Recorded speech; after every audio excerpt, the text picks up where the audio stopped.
President Erdogan will help to release the hostages? Do I think what? Do you think President Erdogan will help to release the hostages? I don't know if he'll help in that. I don't really think we have. I don't think it'll be necessary in this case. I think we're going to be in a pretty good position. There are a lot of people that want that done. I met with great leaders. Look, you saw the people that were there, and great leaders. Egypt was also represented.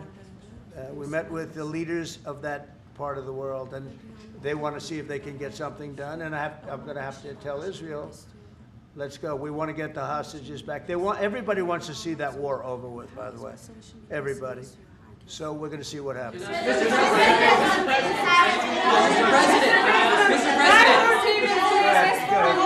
President, how do you see a joint initiative with President Erdogan to bring the President of Russia, Putin, and President Zelensky to the negotiating table?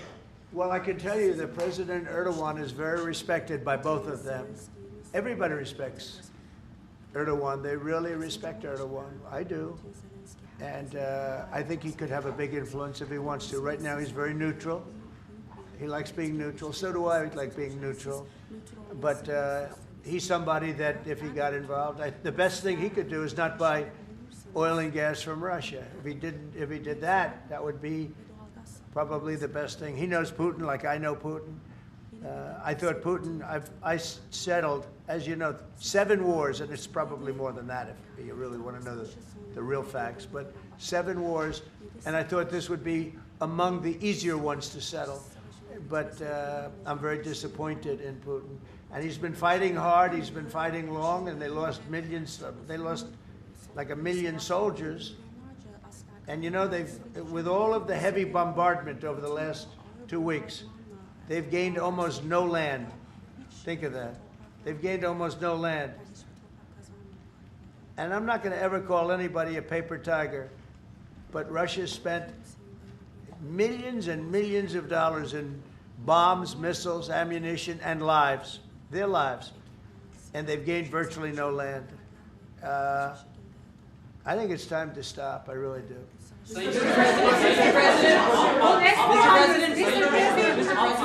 A few months ago, you met with Aliyev and Pashinyan. Can you follow up? So where? You met with Aliyev and Pashinyan, Azerbaijan President Aliyev and Pashinyan. Can you follow up on what you want to say about current process? No, I can't. Mr. President. I like this guy. I like him. He's from CNN. Fake news, the worst fake news, but I like him. So it's CNN Turkey. I'll get Brian. Go. Syria has been a major issue between the two countries for the past decade. And you said the future for Syria is in Erdogan's hands back in, I think, December and January. And the countries are in the process of integrating racial fractures into the main government. When do you want to see that happen?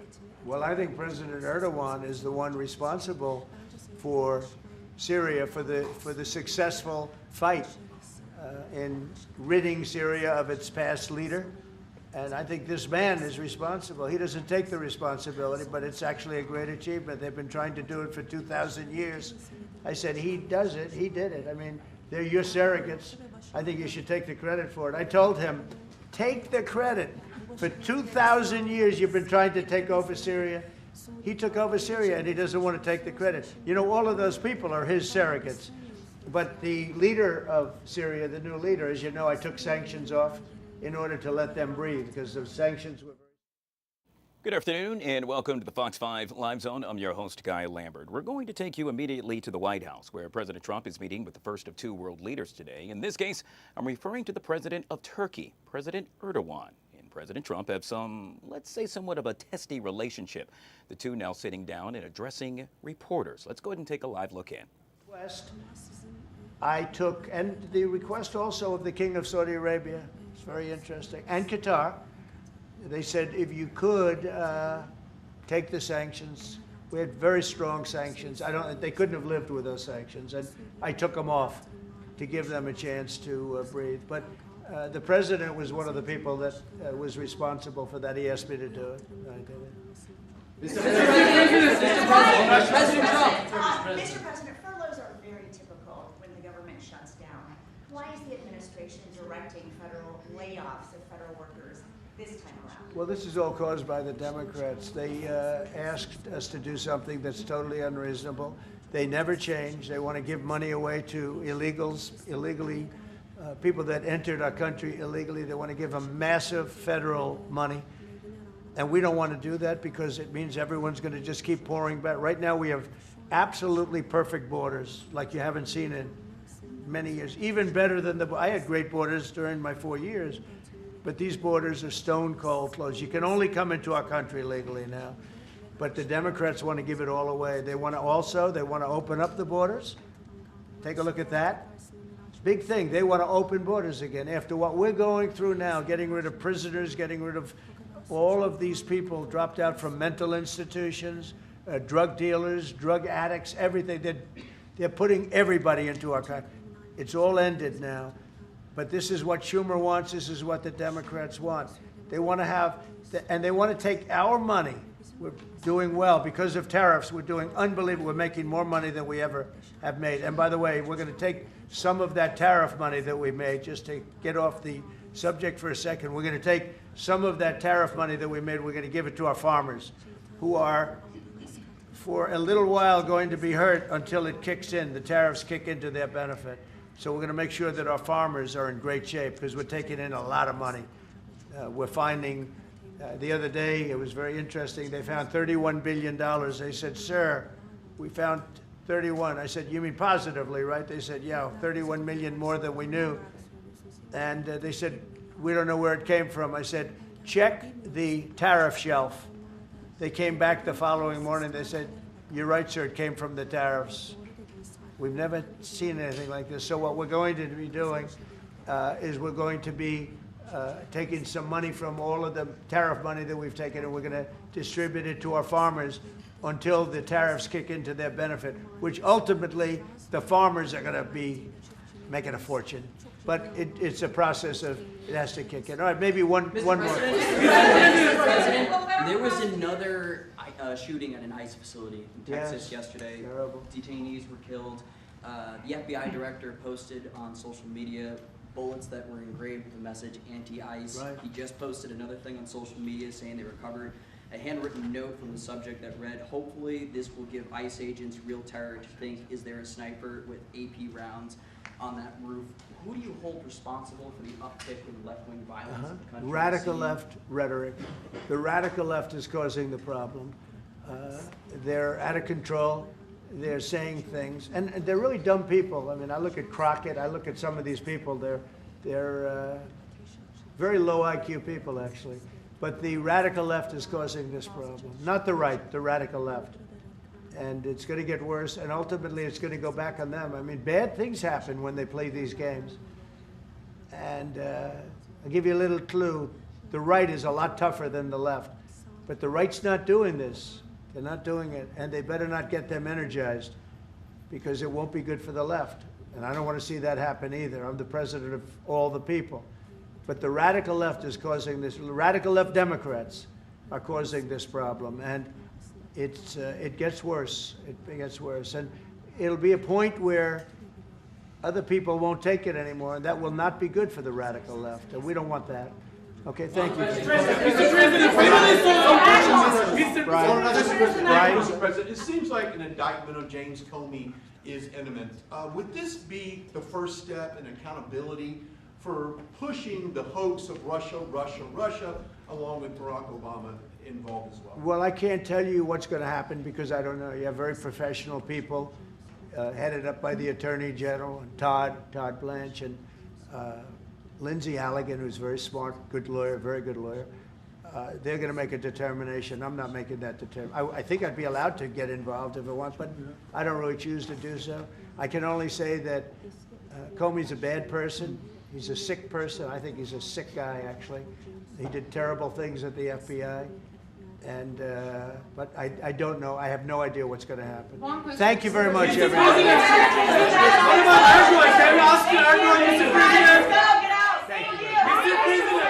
All right, there you have it. President Trump wrapping up a Q&A at the White House as he sits down with the president of Turkey, President Erdogan. Really interesting. At one time, President Trump threatened to destroy Turkey's economy. That was back in 2018. The last trip to the White House by the president of Turkey was back in 2019. Most recently, Turkey severed all diplomatic relations with Israel. They also purchased Russian military equipment, even as they seeked advanced weapons from the U.S. With regard to what was discussed during this meeting, President Trump called the president of Turkey, quote, a tough man, but says he does an amazing job in his country, and he said he would like for him to stop buying oil from Russia. Joining us now to discuss this and so much more, hey, our friend is back, Andrea Kaye from The Andrea Kaye Show and Political Strategist. Good to see you, Andrea. Welcome to the show. Thanks for having me, Guy. Always fun to be with you. Anything in particular you want to touch on with regard to what the president had to say, specifically pertaining to Turkey?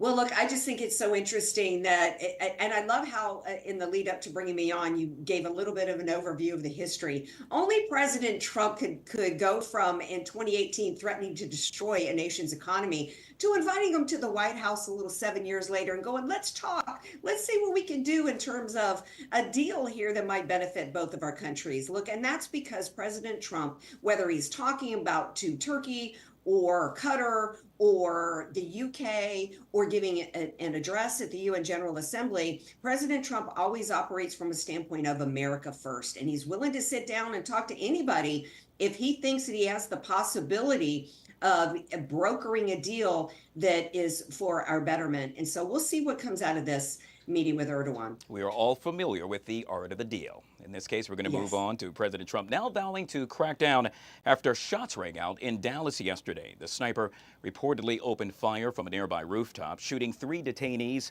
who had been sitting inside a transport van. Authorities say the shooter killed an ICE detainee and injured 2 others before turning the gun on himself. ICE says their entire building was sprayed with bullets. The FBI now calling it, quote, a targeted attack. Your response to this, Andrea? Well, clearly, obviously, it was a targeted attack, and it doesn't come, you don't have to be Stephen Hawking to see the connection and see what is going on here. And Trump was correct when he said it's leftist rhetoric that started this. When you continue all day, every day, whether we're talking about the legacy media, whether we're talking about my governor, Gavin Mussolini, as I call him, the night before this attack, making outrageous, dehumanizing claims against ICE agents.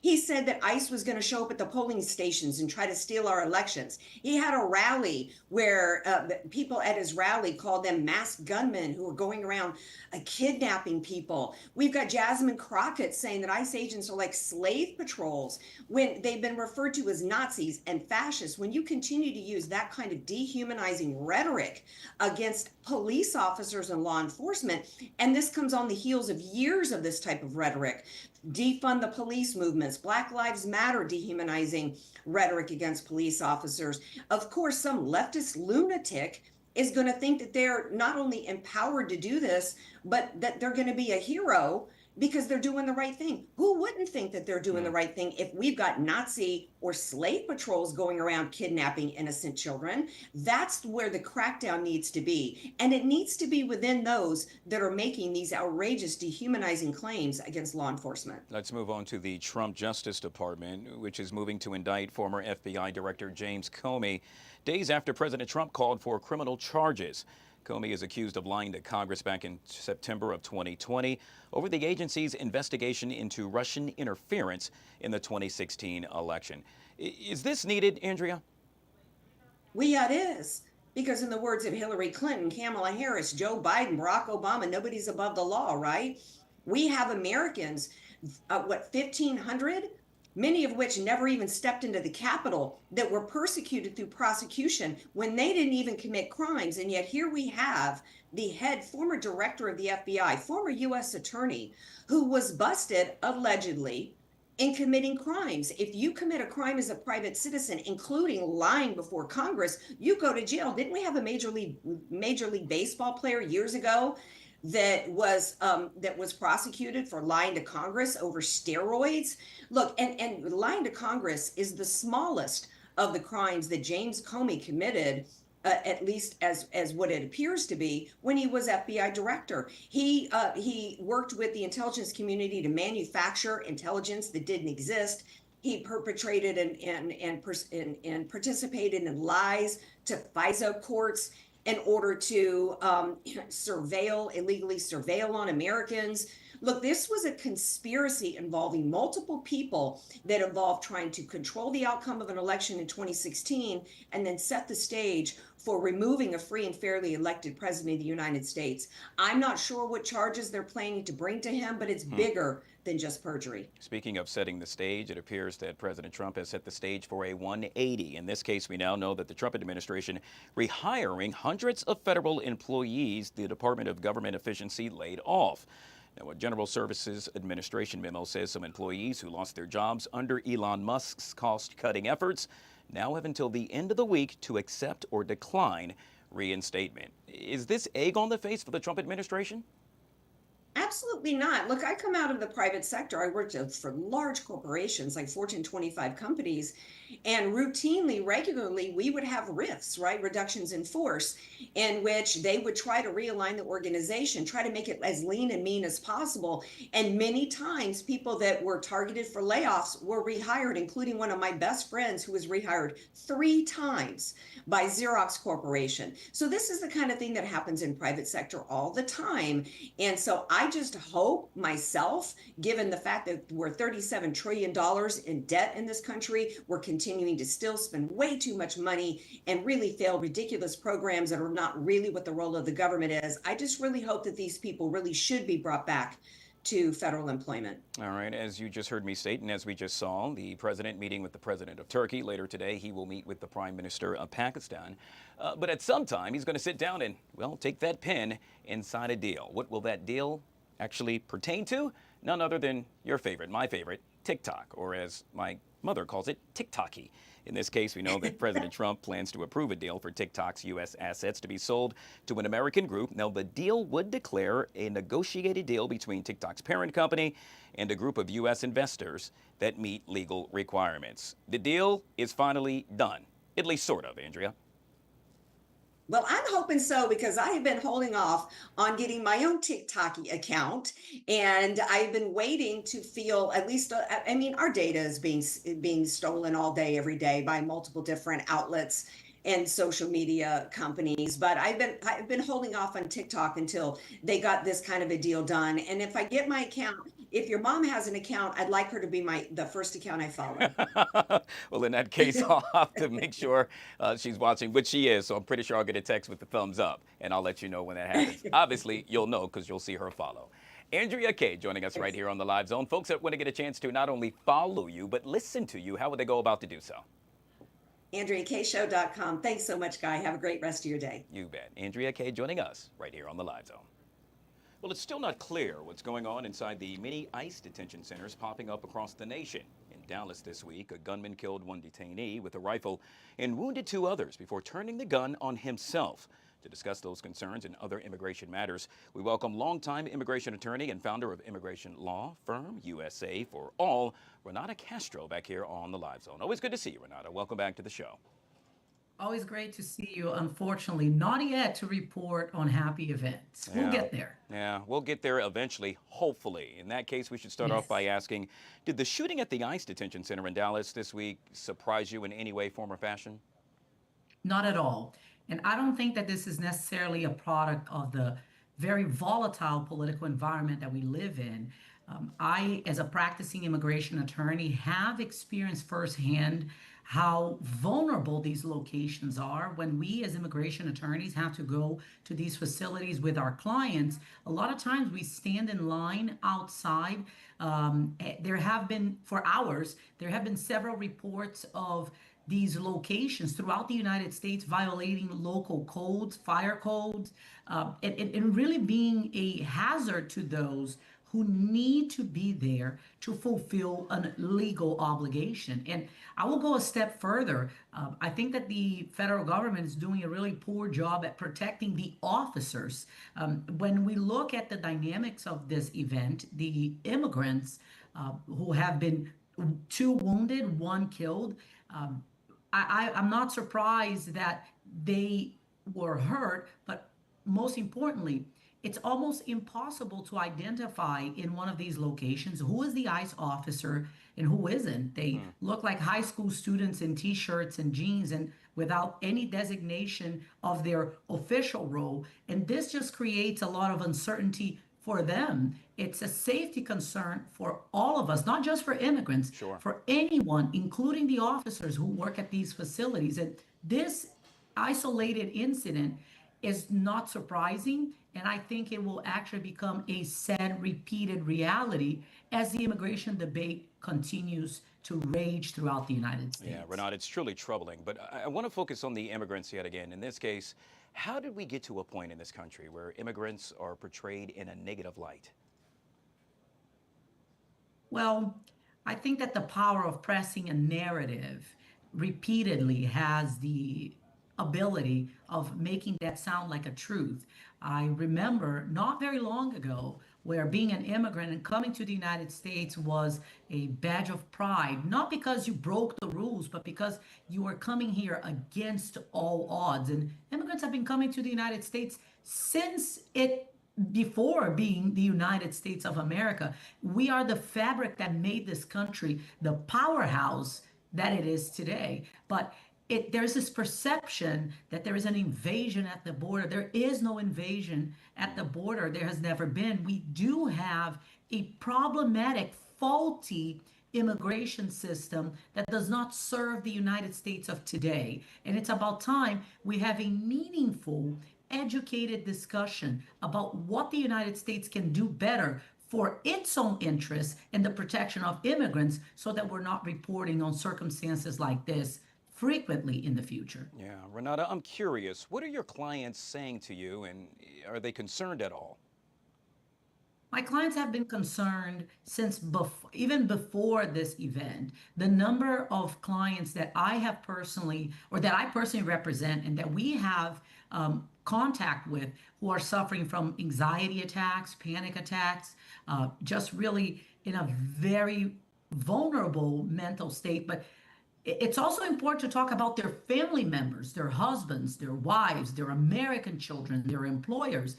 The number of veterans that I represent who are married to undocumented aliens, and who, on top of all the PSD from service that they've had, they're now having to deal with a very unreasonable and unfair immigration system. So this doesn't just impact immigrants, it impacts all of us in the United States. Which leads me to the next question, and that is, yet again, with your clients, what advice, if any, are you now giving them? Well, I am a very charge forward type of person. And the reason why I say this is because I know the law of today. I do not know what the law is going to look like in 5 to 10 years. So I advise clients to make decisions on what it is today. So if you have an opportunity to gain status, even if it takes long, even if it's cumbersome or expensive, make plans and make decisions based on what's available to you today. Fight for your rights and find licensed immigration help. The number of individuals we're seeing fall victims to scams throughout the United States is very high. So when working with someone representing you and your family, ask for a bar number. That's the number that lawyers have to identify that they are licensed to practice law in the United States. Validate that number and make sure you get everything in writing to protect you and your family. Renata Castro, founding member of USA for All, joining us right here on the Live Zone. Always good to see you. Great to see you. Well, President Trump is looking to replace a decades-old immigration visa system with his Gold Card program. The Gold Card allows immigrants to achieve U.S. citizenship processing in record time after they make a $1 million individual contribution to the U.S. Commerce Department and undergo security vetting. The program also allows companies to sponsor an individual citizenship for some $2 million. Joining us now to discuss this and so much more is Ali Jungari, CEO and founder of EB5 Investors Magazine. Always good to see you, Ali. Welcome back to the show. Thank you, Guy. All right, let's jump right into this. Can you explain for folks that are perhaps hearing about this for the first time what the Gold Card is all about? It was proposed a few months ago, and there's an executive order a few days ago, actually, that set up the investment immigration system for us. In the past, in the last 20 years, we've only had EB-5 as one of the options, which is an $800,000 investment in the United States that creates U.S. jobs. President Trump recently added 2 more tiers. The first tier is the gold card for $1 million, which is a contribution to the United States government, and it cuts down on our $36 trillion deficit. And the second option is a $5 million option, which is proposed. It hasn't come out yet, and it's called the Platinum Card. I'm glad you touched on that because there's some confusion. Initially, it was to my understanding that the card, in essence, would cost $5 million, but as you just stated, it's now a tier system, correct? Yeah, what's interesting about it is that initially he had proposed the Trump Gold Card as a $5 million card, but after doing research, and this is really smart of them actually, they lowered it down to $1 million for the basic gold card level. And then they created a $5 million platinum level, which has some extra perks. And last time I was on your show, I talked about the goal would be to not charge people foreign tax on their foreign income. And that's exactly what they did, which is super smart of the administration. All right, so it's the million-dollar question, or the gold question, as we like to say. Who's eligible to actually utilize this card? So yeah, it goes under the same screening as usual, Department of Homeland Security and source of funds. Anyone can apply for it. It's an application process. And trumpcard.gov is the website you go to apply.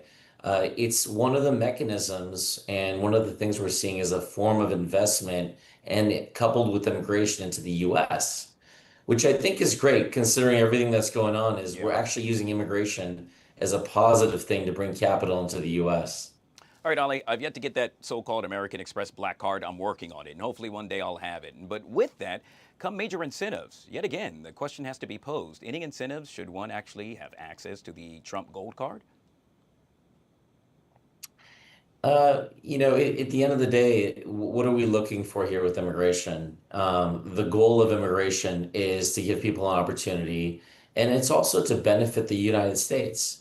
So this is actually one of the programs out of the many that are available to immigrants to come to the United States and contribute to our economy, to our welfare, and to create a family unit for themselves and have education here. So I think it's a great middle ground for helping the United States economy, as well as bringing legal immigration into this country. Ali, we'll wrap up with this, and that is, what are you folks working on over at EB5 Investors Magazine? So we have been helping and coordinating a lot of folks coming in the industry. One of the important things we did was recently we launched our own EB5 lending, which is a $100 million Waldorf Astoria in Texas. This is the $800,000 variety, which is an investment into Texas. It creates 3,000 jobs, and we're working on raising money for it right now and bringing in investors to create basically jobs for Texans, and it's going very well. There's a lot of folks that are interested in coming into the country right now with investment immigration. Ali John Gary, yet again joining us right here on the Live Zone. Always good to see you, my friend. Make it a great day. Thank you, Guy. Well, folks, if you get a chance to watch us each and every day, 12 to 2, right here on the Fox 5 Live Zone. We stream, and speaking of streaming, Netflix, Hulu, and Disney, oh my, subscriptions galore. Joining us here to discuss that and so much more is, well, none other than our streaming host, correspondent. Come on in. We're referring to Saida Abbas back here on the Live Zone. Good to see you, my friend. Good to see you too, Guy. I'm excited to talk about all of this. I mean, it all adds up, right? All those subscriptions that you just talked about. Yeah, the problem is I have one too many, and quite honestly, I continue to forget the password. Well, I know that I only have Netflix now because the prices just keep going up and up. I mean, Hulu, there's Amazon too now. Audible is a thing. Do you have Audible? I do not. And glad I don't. That's yet another bill that I don't want to pay. It's really interesting, though, that yet again, that Americans are cutting back. Any specific reason? I think it's because of the economy right now. Everything is going up in prices, whether that's food, going to the grocery store, and I think people are just creating a budget for themselves. Some things that are not necessary, especially when you have kids and you're already paying for school and things that are pertain to your children. I mean, a lot of those things are luxuries now. Yeah. The thing is, and it's like, don't tell anybody, but what I'll do is find out what, like, say, Emmy, my producer, or Jim, who's sitting on the side, producer as well, what their password is, and try to use theirs. That way it makes it a little bit cheaper. I don't think you can do that anymore. Oh, I think okay. they know that whole thing, the crackdown, guys, you can't share anymore, and it's so disappointing. Yeah. Why? All right. Well, we'll have to wait and see. I guess I'll have to continue to wait. Let's move on to unemployment numbers ticking up in a major way. And in this case, we're going to discuss things to avoid to do when you're looking for a new job. And it's such a trauma, right? When you don't have a job or you lose a job, you get laid off. So I think a lot of times people panic apply. Yeah. They apply to every job that they're seeing on LinkedIn or on the job boards. But I think a smart thing to do would be, avoid those ghost jobs. There are so many scams online right now. There's some jobs that are not even real. So you're just wasting your time, and you have to really figure out, okay, this looks legit. And also applying for the jobs that you're qualified for. Again, if you can afford to do this, if you have savings, maybe take a sabbatical to see what you're actually passionate about. I think sabbaticals are great if you can afford them. Yeah, you know what? It's just so funny how times have changed. Back in my day, you would attend a job fair, and the number one issue would be to make sure you come correct, as they say, to wear the proper attire. Nowadays, it's pretty much all done online. Yeah, but I think they still do those. Good point. Thanks for bringing that up. I think that, again, you can still look for job fairs, but make sure you go there prepared, resume, cover letter. Everybody always knows that, but I think sometimes people forget about those. Yeah, so good call. Case in point, you got this job, so whatever you did I'm something all right. set. All right, this next one, truly troubling. I saw this earlier today, right here on Fox 5, where a Montgomery County woman says she survived a kidnapping while on vacation. I know you just went on vacation, right? I Yeah. mean, this is just, you go there to relax, you want to unwind, and she ended up the next day waking up in a car. That's just so traumatic. Yeah, I mean, the details surrounding this just horrific. To your point, you stated that I believe I can't remember the country. Was it Tunisia. Tunisia. Africa. And so she, to your point, went out, enjoyed a night out at the club, came back and says she was drugged some way, somehow in the hotel lobby, and then, woke up in the backseat of a car, a man assaulting her. She then screams, trying to get out of the car. He physically assaulted her. And, for her to escape and then tell her story, she is truly blessed. I mean, she is truly blessed, and it's so sad to see, especially yesterday we spoke about another woman. Well, that was a different exclusive, that she was attacked on campus and she was a basketball player. And we're seeing this trend a lot of women being targeted, and it's just so sad to me. But again, even in this story, she is a fighter. She fought back. And she said, again, when we talk about faith, when we talk about God, God was there. I mean, that sounds like a miracle. It's an impossible situation. And just the fact that she was able to be okay, now she's back in the States. But the part that's really disappointing is that she had to experience all of that on vacation. She also stated that she fought because all she could think about were her kids. That's just, pulls at the heartstrings. All right. All of that you can find on our website. That's fox5dc.com, fox5dc.com. We truly appreciate it. Saida Abbas joining us, and you'll be back next hour for some more, correct? Yep, happy to be here. We're going to take a quick break. Hey, on the flip side of that break, let's talk fashion, shall we? In this case, Ian Williams, founder of DC Fashion Week, joins us next, right here on the Live Zone.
All right, guys, back here on the Fox 5 Live Zone. Well, it's that time of the year again. Time for DC Fashion Week. It's a nonprofit partnership of independent fashion designers, producers, and models dedicated to increasing the economic development of all things fashion in the DC metropolitan area. Now, this DC Fashion Week kicks off its 43rd season. Count them, 43, making it the nation's capital's longest-running fashion trade show. We're now joined by the founder, executive director of DC Fashion Week, none other than, drumroll please, Mr. Ian Williams. Good to see you, my friend, and welcome to the show. Good to be back in the live zone. And again, I want to wish you congratulations on the success of your show. I love seeing everybody winning, and you are really doing it here in the DMV. Well, I truly appreciate that, Ian. Speaking of winning, excuse me, you were recently featured in Forbes magazine and happened to be the 2025 recipient of the DMV Community Awards for Fashion Icon, the Rise Fashion Icon Award, and the Global Couture Fashion Award. I think we need to brush your shoulders off, sir. It's been a great year. Good stuff. Ian, I hate to say this, and that is, for someone that is just hearing about DC Fashion Week for the first time, dear God, why is that? But what is DC Fashion Week in your mind? What should one know all? Well, what I say now is, of course, we're a partnership of designers and different companies. And Fashion Week has been going on, as you mentioned. This will be our 43rd season. Tonight, the mayor is having her annual Arts Awards. I am a nominee for excellence in fashion and beauty industry. So, of course, the nation capital knows about it. Last year, I was a recipient of the Presidential Lifetime Achievement Award. So now the White House knows about it. So if you're into fashion, you know, but if you don't know, then you don't know. But there are lots of things for people to do and see. We have so much talent right here in the nation's capital, but we also invite participation from designers from around the world. And you'll see that at one of our shows. Ian, we're taking a look at just a second ago at B-roll. And one of the things that I've noticed, by the way, I posted the International Couture Fashion Show, the culmination, if you will, of DC Fashion Week for the last several years. Every year, Ian, it gets bigger and bigger. And correct me if I'm wrong, but when I started, if I could recall, I don't think it was registered, meaning it didn't really, let's say, make a lot of noise. Now, and yet again, correct me, I believe it's the 5th most recognized fashion week in America. It is. And in making the Forbes list for the most successful regional fashion week #4, it's also a great acknowledgement. We didn't even know they were checking for us. So the word is getting out there, of course, with different media outlets such as, you know, the Live Zone and other affiliate, other organizations. That also helps us spread the word about fashion. We are a global platform. We welcome designers from all over. We live in the nation's capital, where we're home to over 170 different embassies in different countries. So we've partnered with several of them over the years to bring their designer talent. This season alone, we have 3 designers coming in from Ethiopia, 1 from Nigeria, and 1 from Ukraine. So it's super exciting to have all these international designers network and collaborate with our local DC designers as well. So we have some great fashion talent, and you want to be sitting there right there on front row at DC Fashion. Yeah, it's nothing like sitting in the front row. I got to tell you, it's really amazing. You get a chance to see things that perhaps you wouldn't normally see on the second row. Nothing wrong with it, but I would highly encourage you to sit VIP if you can. Hey, one of the things, Ian, that we're going to get a chance to see during this session, if you will, happens to be the Spring-Summer 2026 collections. And I'm curious, every season there happens to be some type of theme.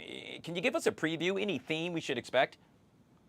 Well, I think a lot of people are going to pay homage to just classic tailoring. You know, I think the Met Gala kind of helped inspire that. What we've seen from the designers that are expressing themselves so far, they're really kind of going with that. There's not any particular color palette that they're sticking to. There's a wide variety of those things. I, as a designer, I'm sticking to a color palette this year, but I'm not going to mention it until the show. But it's just all about easeability, because in this economy, they want to have wearable fashion, but they still want to stand out and make a statement. So you're going to see a lot of that. Yeah. All right. Well, it all kicks off this week, and I believe this upcoming Friday, if you will, with the Fashion Industry Networking Party. What's to be expected? Do tell. That is such a great platform that we launched. We actually won Best Networking Partner on the East Coast a couple of years ago. And what it is, it's an opportunity for anybody that wants to know anything about fashion in DC to come out. For anyone from makeup artists, designers, whether you're an attorney doing trademark and patent, Whether you are a restaurant and you want to host a different event, there are just so many opportunities for models, designers, vendors, hairstylists, makeup artists, production people to just really get involved. Whether you are an influencer or a blogger and you want to cover fashion, here's an opportunity to meet so many different people. All right. There have been many success stories. There have been designers that have decided to collaborate together. There's also been designers that have opened up DC's first designer showroom. So there's just a lot of opportunity, and it's a true networking. It's not a competition. We welcome everybody to come out and meet the talent. Yeah, I would argue it's a party with a purpose. In this case, it's all things fashion. I absolutely love it, Ian. I've had an amazing time joining you there. Fast forward to Saturday, and there is the Washington Emerging Designers Showcase. Do tell. This is a lot of fun. So much fun that I like to host it myself. A lot of the fashion talent, they are really serving direction for the upcoming trends. They are the first really to do it. So you see a lot of great talent. The majority of the designers are DC based, although they do other platforms, they travel around the world, but they launch their collections at DC Fashion Week. So you're going to see a lot of talent. We have young designers, we have old designers, but they really come up with new and innovative ways to express themselves in fashion. Okay, that leaves us for one day and one day only, and that is Sunday, the finale of DC Fashion Week. Well, we're not supposed to have favorites, no favorite children, but I do. And of course, the International Couture Show is, first of all, we're wrapping up Fashion Week. International Couture because we have designers that are coming in from around the world to visit us and show us what they're offering. So that's always a huge honor. We don't take it for granted. We feel very blessed to be in this position. And we can just see some one-of-a-kind original designs. And everything you see at Fashion Week is available, which is great. Yeah. You can shop DC Fashion. All right. I am so excited about this. You do such an amazing job. I know you say you don't, we shouldn't pick favorites, but every year you wow the crowd, wow the audience with the finale, the culmination, if you will, at the Couture Show. I just can't wait to see what you have in store for this year. And I was trying to lead up so that you would share it with us. It's stressful and it's so much pressure. And even my kids say, Dad, your collection has our namesake on it, so do not embarrass us. Good stuff. Folks that want to find out more information, Ian, how would one go about to do so? Please find us on social media. We are the official DC Fashion Week on Instagram, Facebook, and Twitter, DC Fashion Week. If you want to follow my antics, I am Mr._DC Fashion Week. And of course, our website is dcfashionweek.org. Absolutely love it, and we absolutely love you. Ian Williams, founder of DC Fashion Week, joining us right here on the Live Zone. We'll see you soon, my friend. Appreciate it. All right, guys, we'll take a quick break. Hey, did you hear on the flip side of this break, TV icon Jane Kennedy joins us in studio next, right here on the Live Zone.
All right, guys, back here on the Fox 5 Live Zone, we are going to sit down with TV icon Jane Kennedy in just a second. But first, wanted to take you to New York, where we are covering all things with regard to the United Nations General Assembly. Let's go ahead and take a live look in. Unheard, keeping Taiwan out of fully participating in the UN system and contributing to the world. Palau believes that inclusivity, which includes Taiwan, strengthens the United Nations, and that no community should be barred from contributing to the solutions of our world that it so desperately needs. Madam President, let me close with another Palauan proverb. It's about tides. Dol Araidis. An incoming tide should lift everyone. The choices we make together are about lifting all of us, ensuring the next generation inherits a world that sustains them just as it has sustained us. As we face today's greatest challenges, climate change, ocean decline, debt, inequality, wars, and conflict, no nation can carry the weight alone. But together, guided by the spirit of the UN's founding and strengthened by 80 years of hard-learned lessons, we can turn the tide.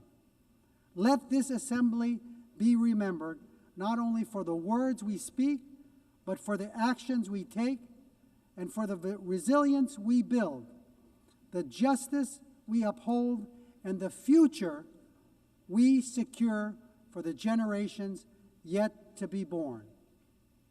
We are better together. God bless you. Sulang, thank you.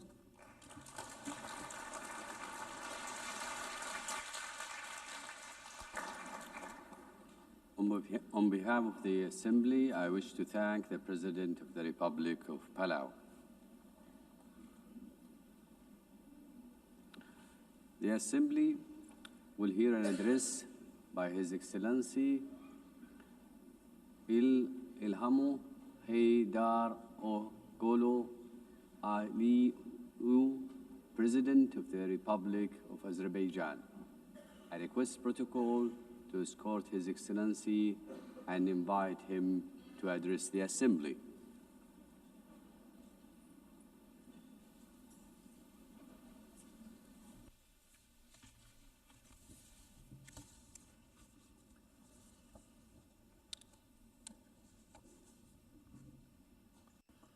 Ladies and gentlemen, for many years, I spoke from this tribune about tragedies of aggression, occupation, and injustice experienced by Azerbaijan.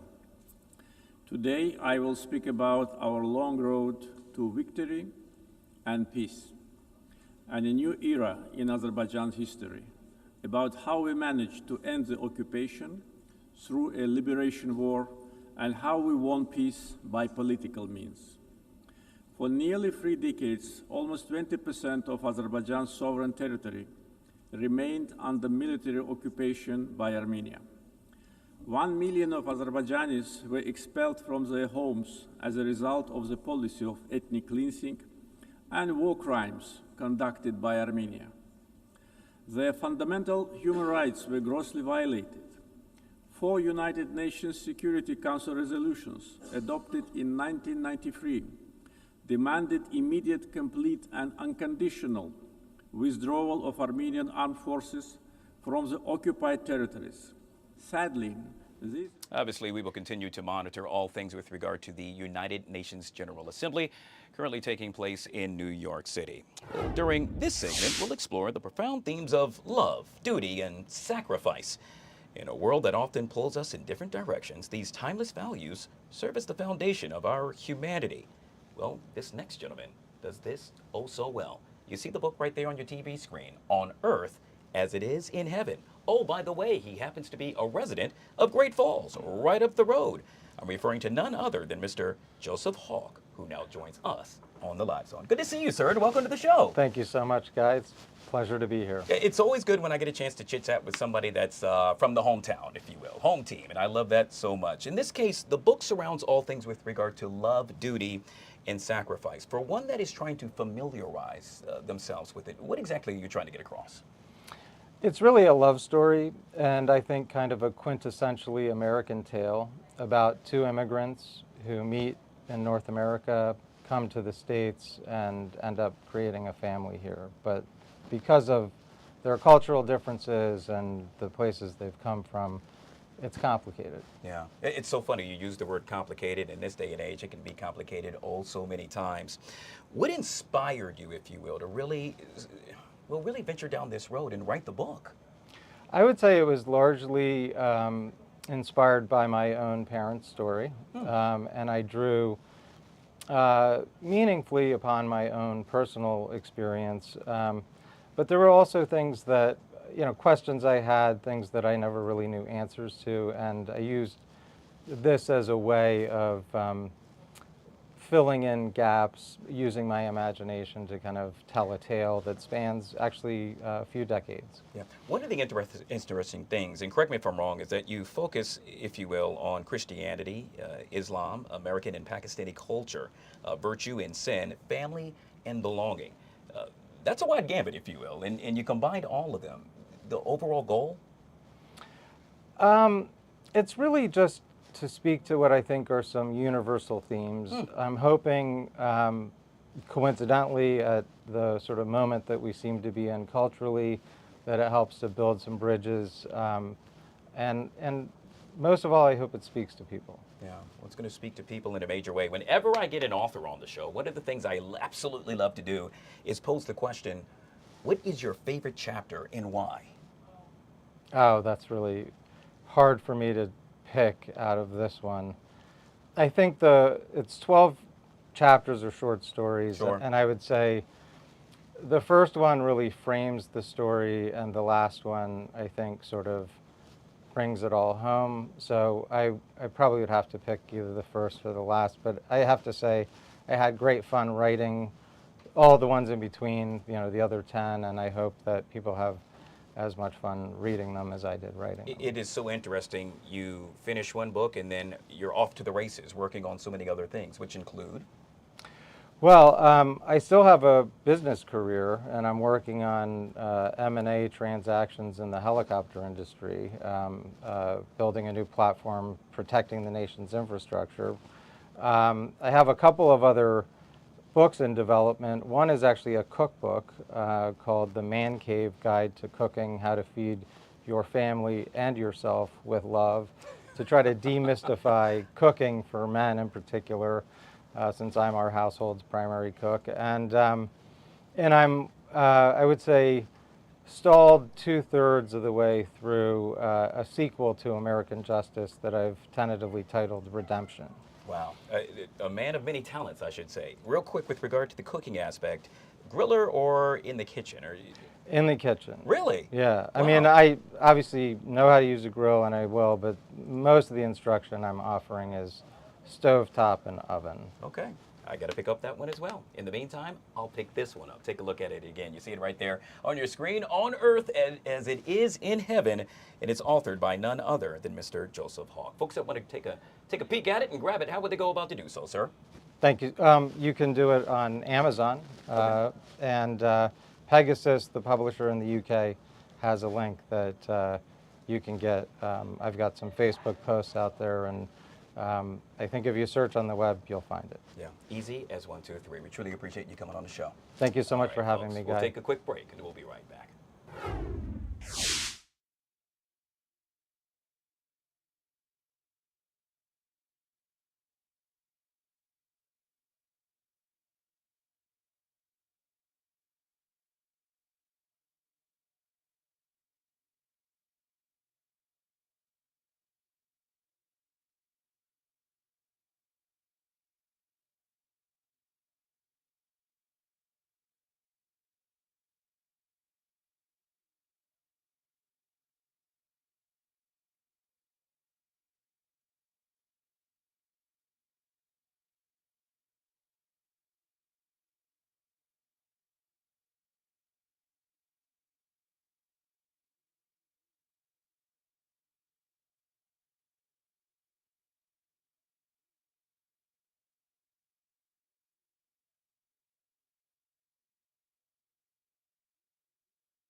challenges we are facing, we believe that response must be inclusive, fair, and universal. Through its many initiatives, Azerbaijan has shown its clear commitment to advancing sustainable solutions. Azerbaijan is proud to have hosted COP29 last year, where we achieved important outcomes in advancing climate action, the green transition, and equitable access to financing. As a host of COP29, we guided negotiations towards ambitious and balanced outcomes, ensuring that all voices, particularly those of the developing world, were heard. The adoption of the new collective quantified goal at COP29, also known as Baku Finance Goal, is a historic milestone in global climate finance. This commitment brings previous $100 billion annual climate finance goal to at least $300 billion per year through 2035 from public sources in developed countries to developing countries. Azerbaijan also successfully finalized the long-awaited framework for carbon markets under Article 6 of the Paris Agreement, making the Paris Agreement fully operational 9 years after its adoption. Several key agreements were signed at COP29 to make the Loss and Damage Fund fully operational, providing critical support for vulnerable communities impacted by climate change. Being strongly committed to the green transition. All right, guys, obviously we will continue to monitor all things with regard to the United Nations General Assembly taking place in New York. Earlier today, President Trump got a chance to sit down with the president of Turkey. Later this afternoon, he'll do the same with the Prime Minister of Pakistan. My next guest really needs no introduction. Can I just say, drop the mic. We're done. You see the picture on your TV screen? I should just get up and walk away.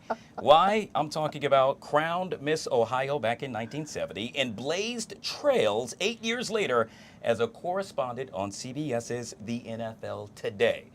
Can I say, dear God, now she's sitting right next to me in the Live Zone. Ladies and gentlemen, she needs no introduction. I'm referring to the icon, Jane Kennedy, right here on the Live Zone.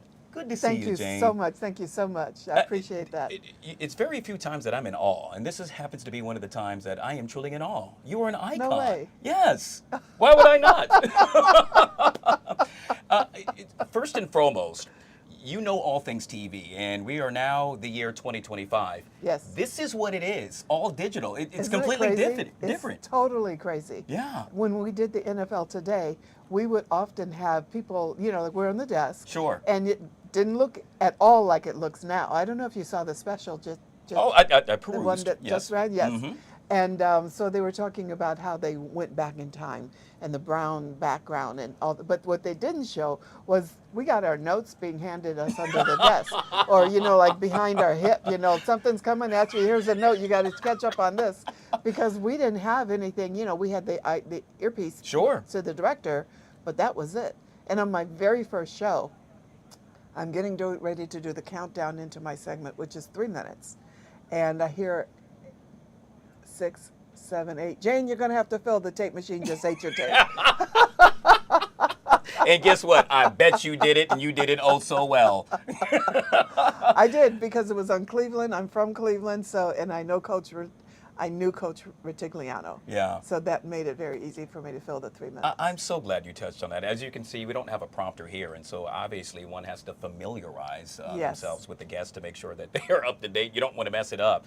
You don't really see that nowadays outside, I would argue, of what we're doing right here. And so that yet again speaks to the caliber of person you are, the professionalism, and you really just trailblazed for so many others. I'm proud to say that I did.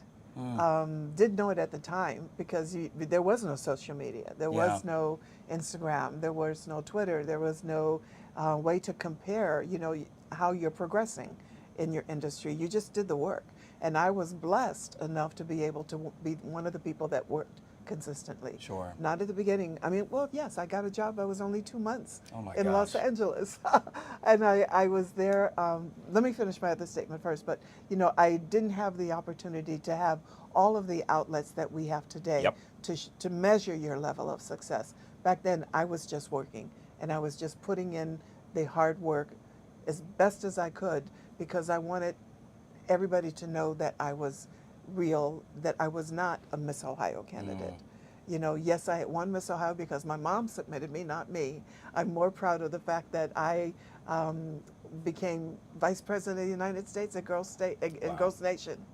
Girls Nation, sworn in by Spiro T. Agnew.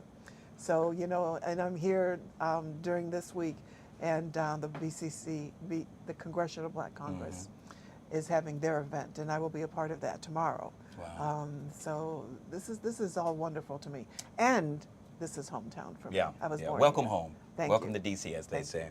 You made mention of working, which you have done oh so well and for quite some time, and then there was somewhat of a hiatus for about 30 years or so. That's a big hiatus. Yes, I was gone for 30 years, and during that time, there were some difficult moments, but there were some glorious moments, because during some of that time, I was sick with endometriosis for about 12 years. And the result of that was I found out that the best way to treat, because there is no cure, the best way to treat was to have children.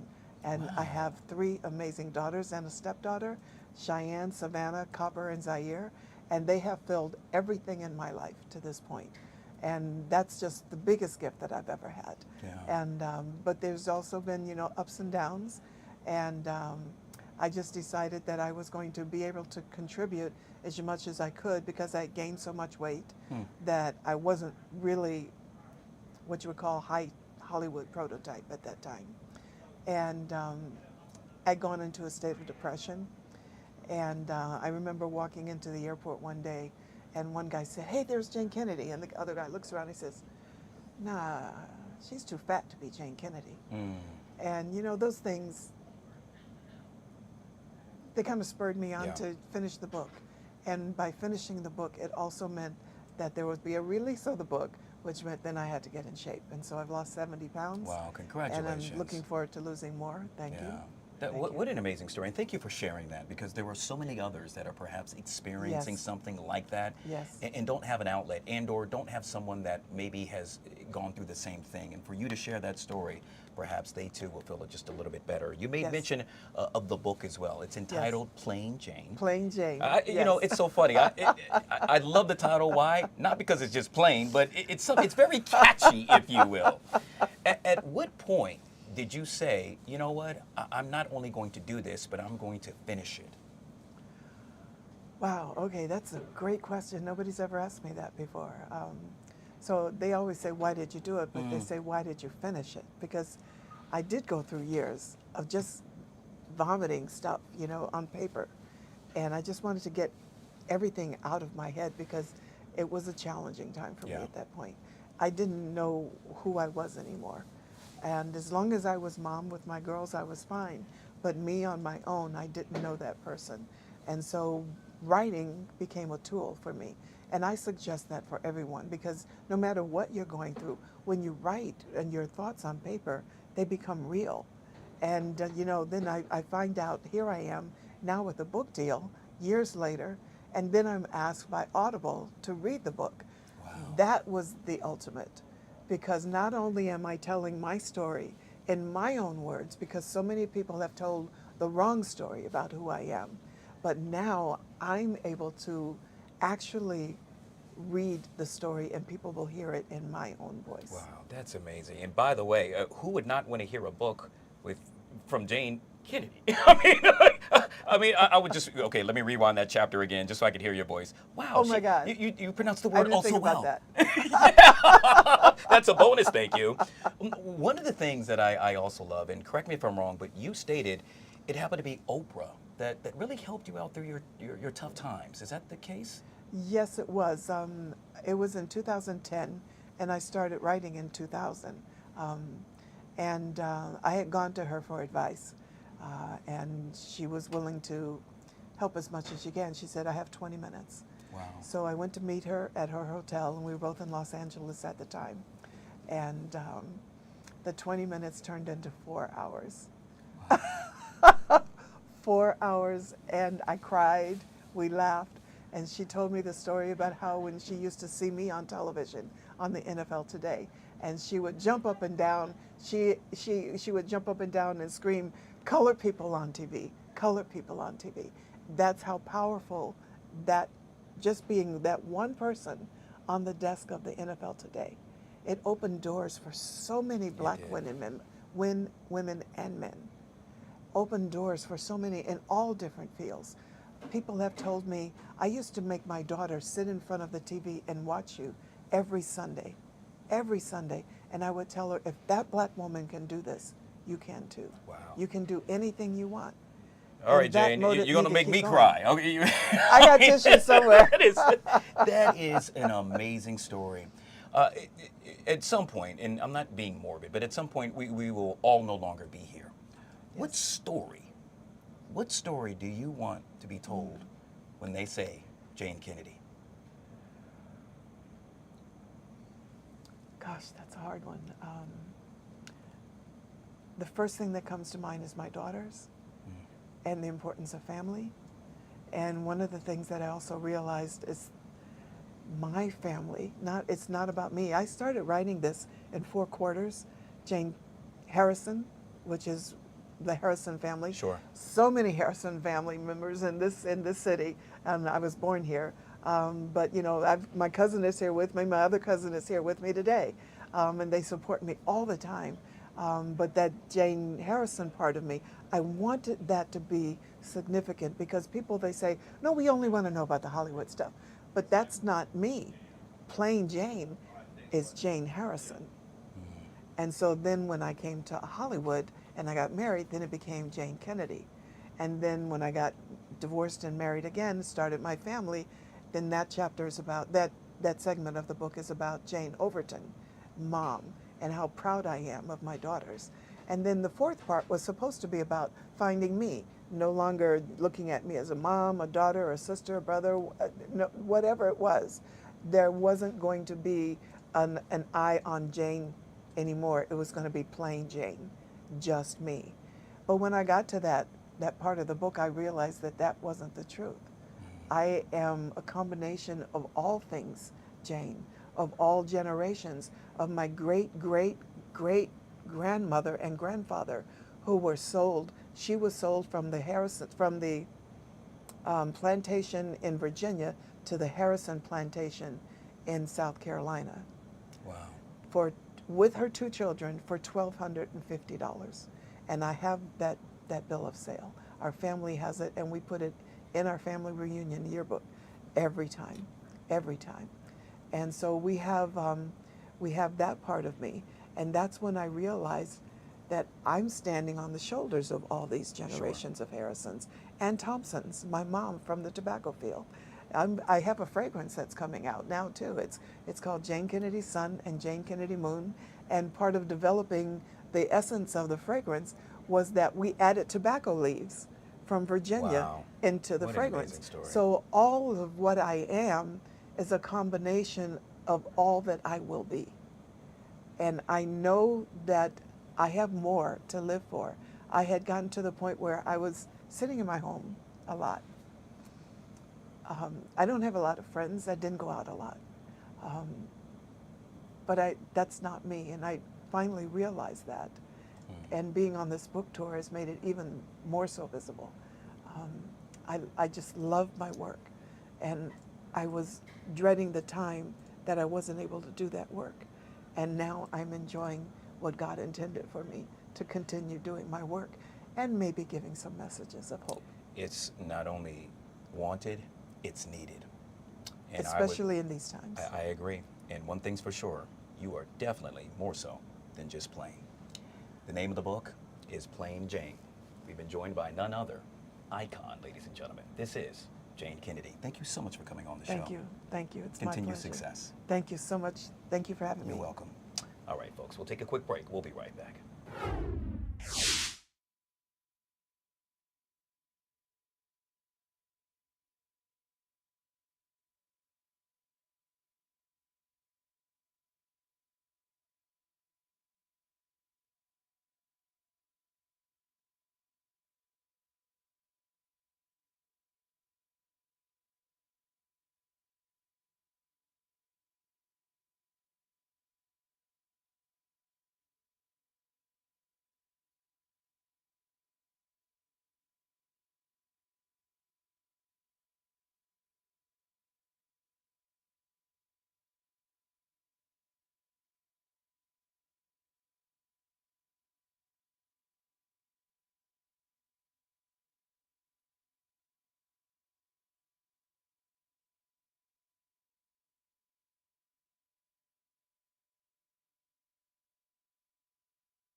unjustified and unacceptable.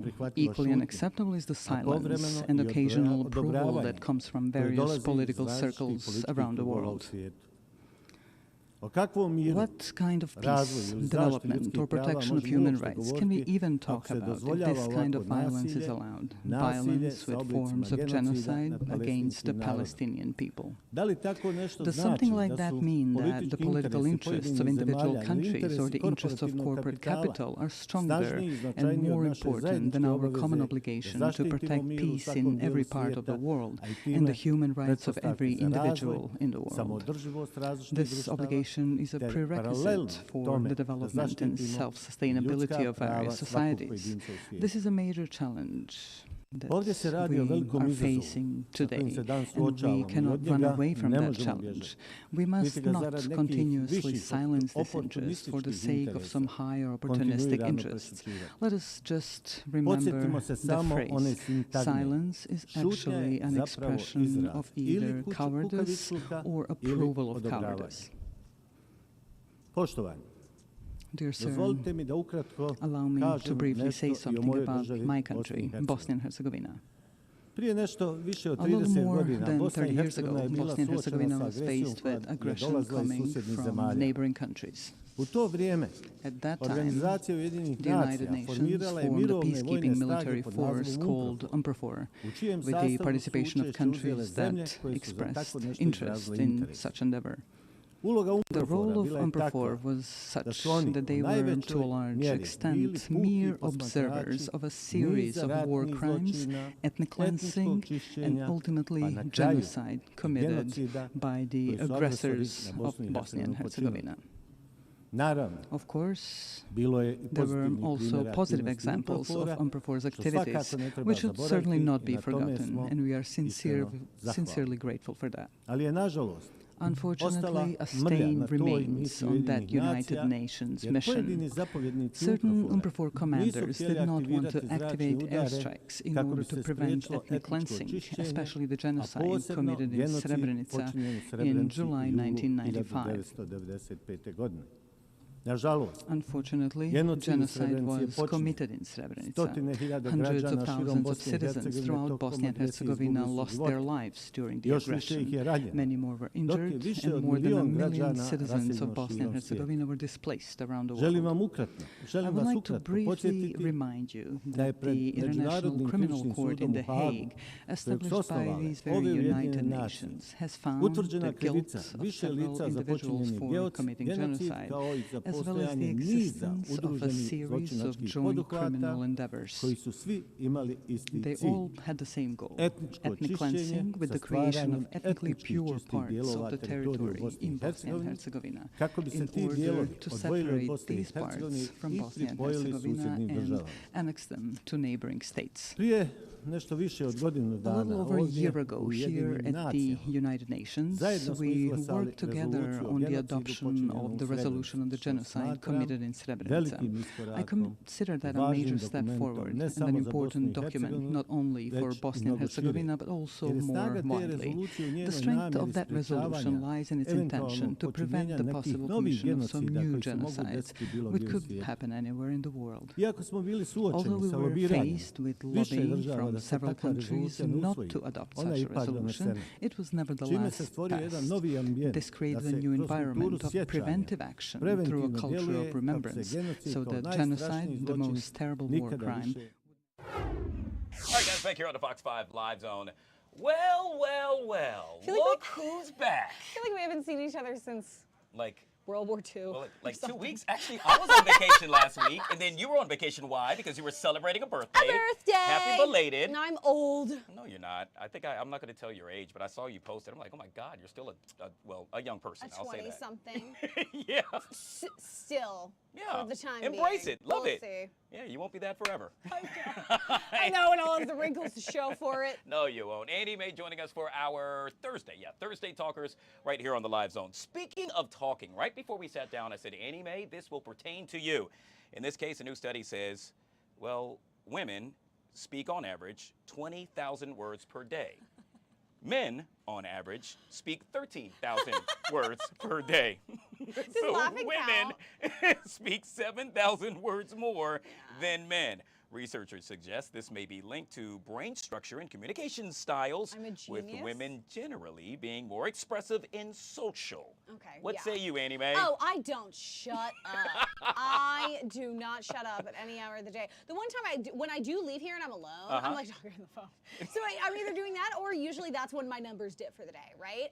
I would be curious if we could use like an AI tool to count how many words like each of us say. Over the course of the day, like how many you say over the course of the show, how many I say over the course of the show, like to basically just count it up for us. Otherwise, I'd be counting to oblivion. But see, it's but I totally believe this. I do too, but it's interesting because outside of work, yeah, I think this pertains to me. I mean, you know, when I'm hanging out with my guy friends, you know, we're just like, dude, yeah. I mean, we're like one-word answers, you know? Whereas, yeah, I've seen others of the opposite sex go on, and it's like the Energizer Bunny. They keep going and going and going. Yeah. So I get it, and quite honestly, I don't have a problem with it. Yeah, usually men, if you want to be in a relationship, are usually good listeners. And then, right, if you want to be in a good one, and then women tend to be the talkers. Yeah. Unless we're like arguing. If me and my boyfriend are arguing, then it's like, you know, it's kind of like that, and then nobody is getting anything across. And the question is, who normally wins? I already know. The answer is me. You. Yeah. The answer is me. I know that. But for the sake of my relationship, you too, baby. Okay, there you go. We call this therapy session as well. Hey, let's move on to what people consistently hate on other people. You ever hear that? You know, I'm a they hater. hate us I'm a because hater. they hate us. Yeah. In this case, a new study shows that it turns out people who are haters actually score higher on IQ tests. Thank you. Did I not just say I'm a hater? Researchers found those individuals who frequently express dissatisfaction often display advanced critical thinking skills. That's because they tend to analyze situations very deeply.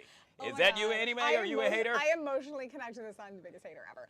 I love the people that I love. I love Guy. Guy's a great person.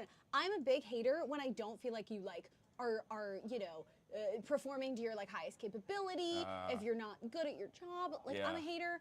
Like if I'm going, I don't know, if I'm going through the drive-through or whatever, and I don't feel like it's efficient, I am very, very analytical in the way I think about things in the process, and I'm like very OCD when it comes to the things that I do and the things that I can control. Yeah. So when I look at other people, I'm like, oh well, this person, I compare it to the best person that I've seen doing that job. Sure. So I'm like, well, I know that it's supposed to be like this, so if it's here, I'm like, why aren't you here? You know? Yeah. So that's why I'm a hater. I am now. But I'm a lover. Well, I guess I have to also say I'm a hater too then, if that's the case, because yeah, if you get my meal messed up through the drive-through, oh, I'm hating all the way to the end of the earth. I'm a hater. I'm like, ugh, what are you doing? Because I've seen it work. Do better. But my reasoning though, like if it makes any sense, is like I've seen you at the best that you can be. So it's like when it's less than that, I'm like, what's wrong? Like what's going on? You know? Tell and I can see the best that you you can be, and I see the potential in people and myself. If we're being completely honest, I'm my own biggest hater. Really? I'm my own biggest critic. Okay. Like if I make a mistake, I'm well aware. You don't need to tell me. Well, in that case, make sure you tell the person who does traffic they could have done a better job the other day. I'm like, you could have done better that. That's you. I'm just playing. Trust me, I know when I mess up. No, I'm just playing. Speaking of what you do in traffic, did you hear about this? 96% of drivers admit to aggressive driving behaviors. That according to a new AAA study. It found that apparently, well, a lot of folks actually run red lights, passing on the right. I didn't know that happened to be a big deal, but they admit to aggressive behaviors such as speeding and tailgating. Not only that, but should someone do it, they then copy that behavior. Is that you? Okay, listen. I think there's two different types of road rage. I think there's like in your car road rage where like I'm annoyed with what you do, and then hater, or the getting out of your car, like banging on somebody's window, like unacceptable. That road rage is not me. Me getting annoyed in my car because you cut me off and you don't know the rules of the road. And I am, you know, and I'm not even trying to be like, oh, I'm amazing. I am a very good driver. I've been driving for a long time. I have a very good record. I'm a very good driver. I know all the rules of the road. I'm very particular with it. You should. People cut me off all the time. They're, you know, slowing down when they need to be going faster, going fast when they need to be slowing down, doing everything wrong on the roads. You're gonna get a finger from me out the window. Okay. You are, like you are. And if you see me on the road and you never saw me, I'm gonna give you a nice little finger out the window. Okay. But I'm never gonna get out of my car. That's crazy and illegal. So don't do that. Literally under no circumstance should you be getting out of your car. I think out of everything we've discussed today, yet again, we have proven that the first story we talked about happens to be true. I'm a talker, a hater, and a road rager. And we is what we absolutely love discovered you, from me. Annie Mae. Annie Mae joining us with a salute with 4 fingers, please, not the one. Right here. Just drive well, and we won't have an Fox issue. 5 Live Zone. Thank you. You're welcome. We'll take a quick break. We'll be right back.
All right, guys, back here on the Fox 5 Live Zone. Time to yet again switch gears to politics, where the White House could soon approve a deal for TikTok's U.S. assets to be sold to an American group. Meanwhile, the Trump administration now rehiring hundreds of federal employees the Department of Government Efficiency laid off. Boy, do we have a lot to talk about. Not me, but my guest.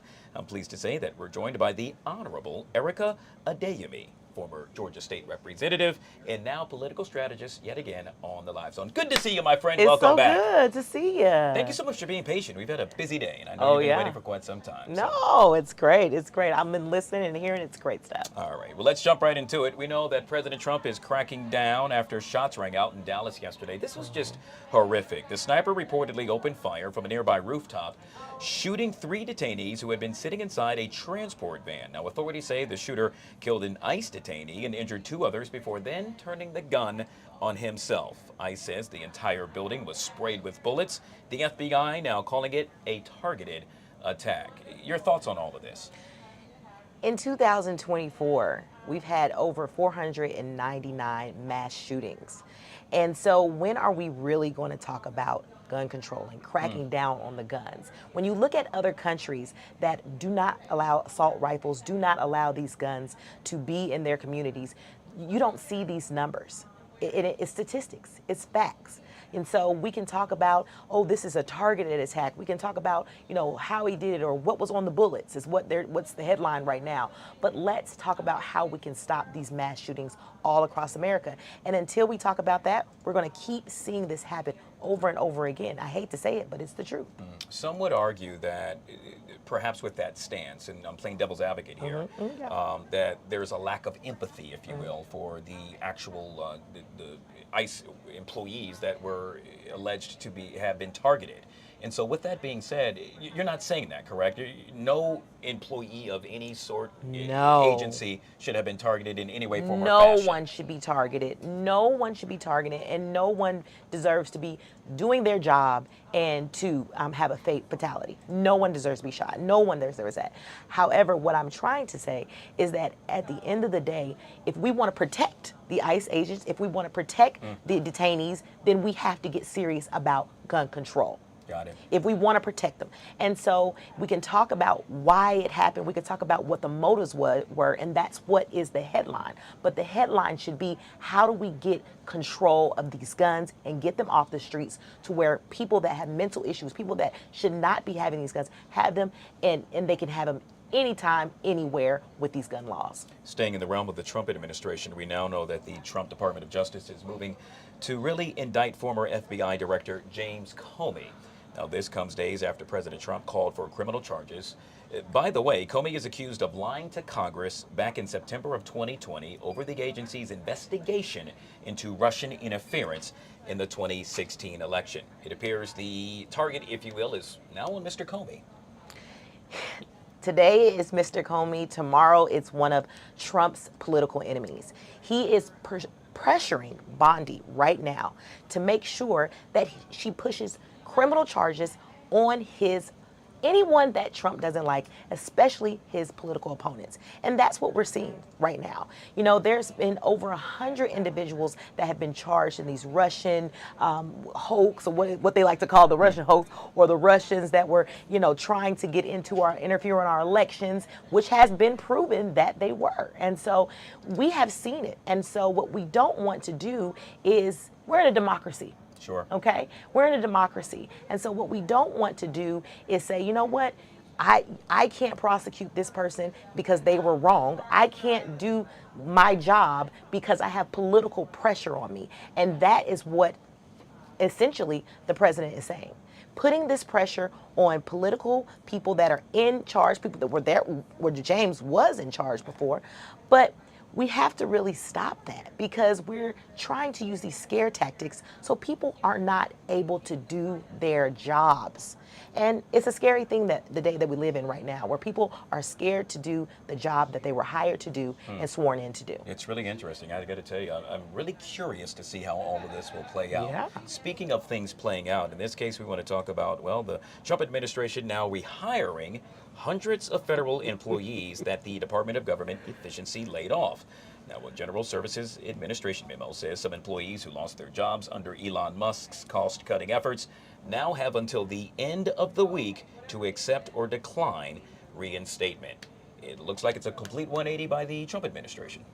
When Trump first came in, he was gung-ho on saying what? We've got to be more efficient. We've got to get rid of this. We've got to get rid of that. And what we see is 22,000 people have lost their jobs. But right now, we have Trump in office talking about a ballroom that's probably costing the same amount of the people that were fired. And so when we talk about it and we balance it out, why did it happen? And why would people want to come back under this administration when they were fired before? Now, of course, you've seen people fired, rehired in different administrations, but when you have put out a flag saying, waving a flag saying, we've got to get rid of over 22,000 people, and now you're saying you want me to come back, what kind of job stability is that? What kind of job stability is that? And so will we see good people that were trying to do so much for climate change and doing so much research on food and so many things that we need right now that were let go? I'm actually scared to even think about all the employees that were let go that were doing research that needs to be done right now, when we have a president that was on TV just the other day, can't even pronounce medicines and things like that. So people were doing the research behind that, and we don't have the data. We don't have the data that we used to have anymore, and people are going to be scared to come back to their jobs. And to be honest, if it was me, I wouldn't come back. Wow. Well, staying in that realm, and I'm glad you touched on that. We know that later today, or this afternoon actually, Black Caucus, the Congressional Black Caucus obviously is underway right here in the nation's capital, but Black women leaders will hold a press conference on job losses under the Trump administration. The group says they're sounding the alarm on the rising number of Black women pushed out of the workforce. Your response to that? Black women held the most degrees out of any race group in America.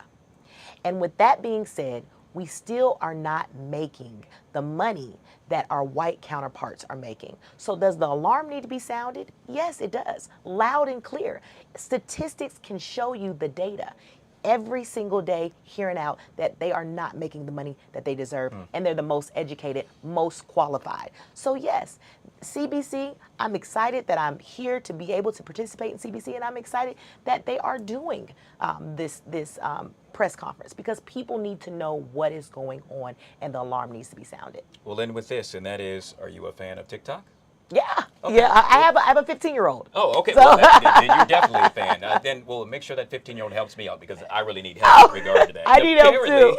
We'll be able to do it. Why? Because President Trump says he will sign an executive order today approving a deal for TikTok's U.S. assets to be sold to an American group. Now, the deal would declare that a negotiated deal between TikTok's parent company and a group of U.S. investors actually met the legal requirements. A lot of Gen Zers are jumping up and down today. You know, I think that it's great for our Gen Zers, and it's great for our millennials. It's great for our boomers. Everyone that loves TikTok, it's great that they'll be able to still use that platform. However, who are these investors? Who are these people that the so-called deal was made with Trump? I'd like to know. Is it Trump's friends? Is it people that are a part of different companies that he may be benefiting from? And when you say meeting the legal requirements, at this point, you know, what are the legal requirements when we have this administration? So we really need to talk about that, because, you know, we do want the platform to stay in existence because our children love it. But we also want to make sure that this is not a snipe in order to gain money when this is an elected official. So we really need to talk about that. And it's very scary. You know, I'd like to know these investors. I'd like to see them, you know, maybe do a TikTok with them. Well, I'll tell you one thing for sure. We need to talk about how to get my followers up, because I have no idea. How many followers do you have? I think 2 on TikTok. 2? I have no idea. Oh my goodness. I'm like my grandmother. TikToky, that's all I know. TikToky. Oh my goodness. Now that is going to be a hashtag. TikToky. I love it. Yet again, we have been joined by the Honorable Erica Adeyemi, a political strategist, a former Georgia State representative, and kind enough, I truly appreciate you, to wait to join us right here on the Live Zone. We'll chat soon. Always love being here. All right, guys, we'll take a quick break and we'll be right back.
All right, guys, back here on the Fox 5 Live Zone. We are now 32 minutes past the top of the hour, and that's very close, well, shall I say closer, to checking out this guy's show, which happens to come on at 7:30. 7:30. Right here on Fox Local. We're talking about Do You Like It or Not? Producer Chris joining us. What's up, my man? Carmen Felder going to join me live tonight. Wow. We've got some fun topics to talk about, including the name Leonardo DiCaprio almost changed his name What? too. Yes, so he had an agent back in the day. He shared this story on the New Heights podcast. I'm fascinated by it. Donatello?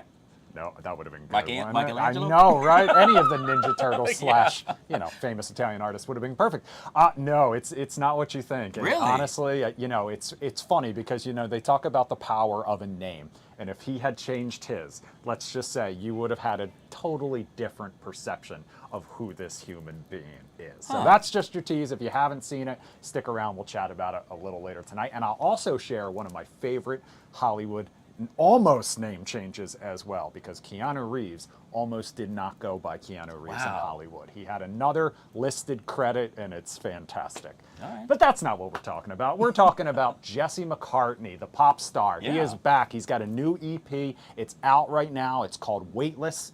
It's the same name as his new tour, the Weightless Tour, which kicks off next week, and it kicks off right here in Washington, D.C., the historic Howard Theater, 2 nights, because night 1 sold out almost instantly, so he added a second night. Before he comes, though, we got a little chance to chat all about the new music, the new tour, his new baby, growing up with his fans, and much more. Take a listen.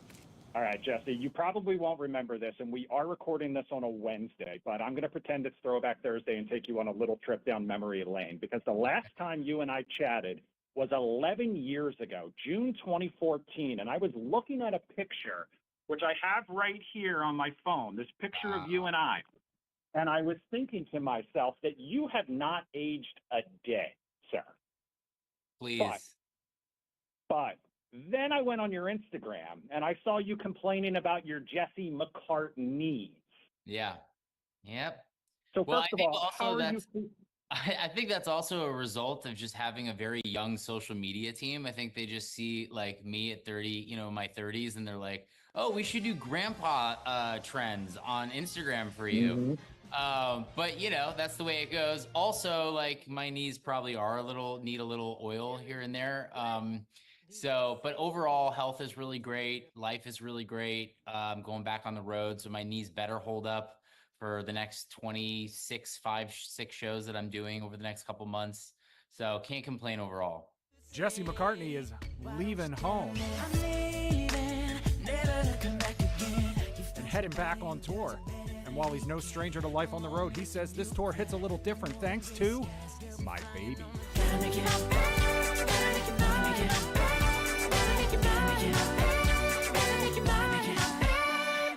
Feeling really good. I just finished the set list, and we're in production rehearsals this week and next week until things kick off in where you guys are in DC. And it's going to be great. About 25 or 6 shows over 6 weeks. So I have to get my sleep, get my endurance up. I just had a baby too. So like sleep is fewer and further between these days. But we're going to do our best. Well, I was going to ask you about that, whether you had any advice for a soon-to-be father. My wife and I are expecting our first in January. Oh, congratulations, man. Buckle up. It's really, really tough, but it's so rewarding. Like the few minutes in between of just like that, the little smiles and the little snuggles and like the smells, the good smells, are worth all of the work that it takes to get it done and to do it the right way. And but you're gonna lose a lot of sleep. I want you and your beautiful soul. And his brand new beautiful soul, aka Baby Archie, might be wondering, how do you sleep? How do you sleep? How do you sleep? Especially after he got a little dose of his dad's professional life last month. Well, Baby Archer got to see you perform recently for the first time ever back in August when you were on stage with the Jonas Brothers. What was that experience like?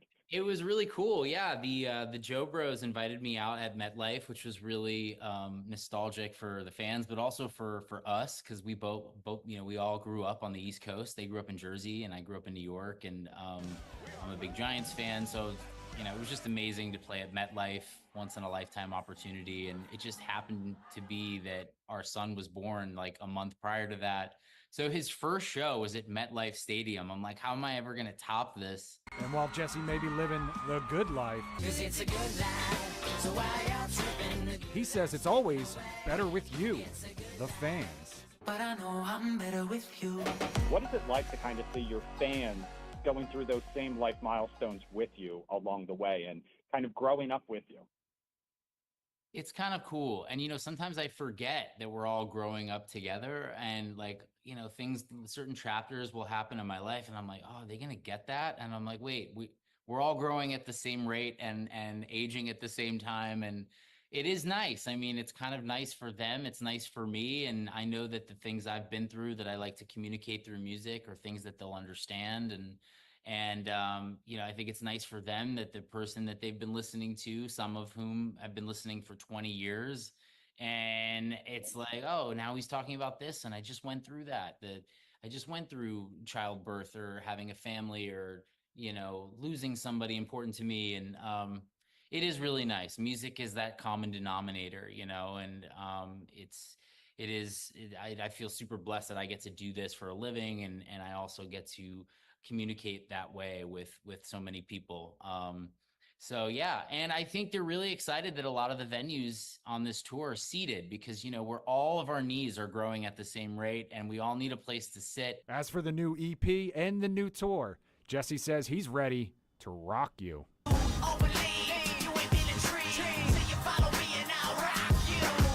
What can you tell me about the new music and this new tour and what people can expect? It is more of a light-hearted EP, and it is certainly it was done as sort of a summer project, and so yeah, this particular project isn't very heavy or necessarily that personal. It was more of this pop project that I wanted to put together with some friends that I love to work with, and I think "Weightless" would be sort of the strongest lyrically of the 4 songs, and kind of just has this nostalgic tone sonically to it, and also, I think is relatable for me, listening to the song, especially after the birth of our son, who kind of scared us a little bit when he was born prematurely and came a little early. I know that listening to that song, it's like, it definitely was a tremendous weight had been lifted off of my shoulders after I heard about his health, and hearing that song, it really takes on a whole new meaning for me. And I think everyone has that sort of that thing in their life that they can take a deep breath over. And I think this song is a good backdrop for that. So that's why we called it the Weightless Tour. It felt like sort of appropriate for the time for me. And but yes, it is mixed in with a lot of fun sort of dance records and songs that feel like summer jams. And there'll be a lot of old from previous albums, a lot of new, and try to create a delicate balance in the set list so there's something for everybody. Do you have a favorite song to perform live when you're on stage? It's really tough, and I go through cycles with some of them, but generally speaking, in the top 5 is always Body Language.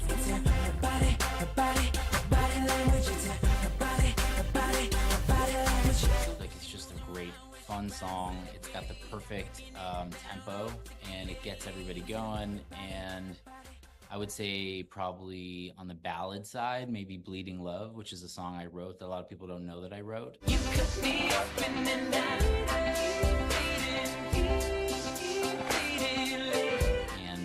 it's just this anthemic ballad that people can do this to, with their iPhones. So those are probably 2 of my faves.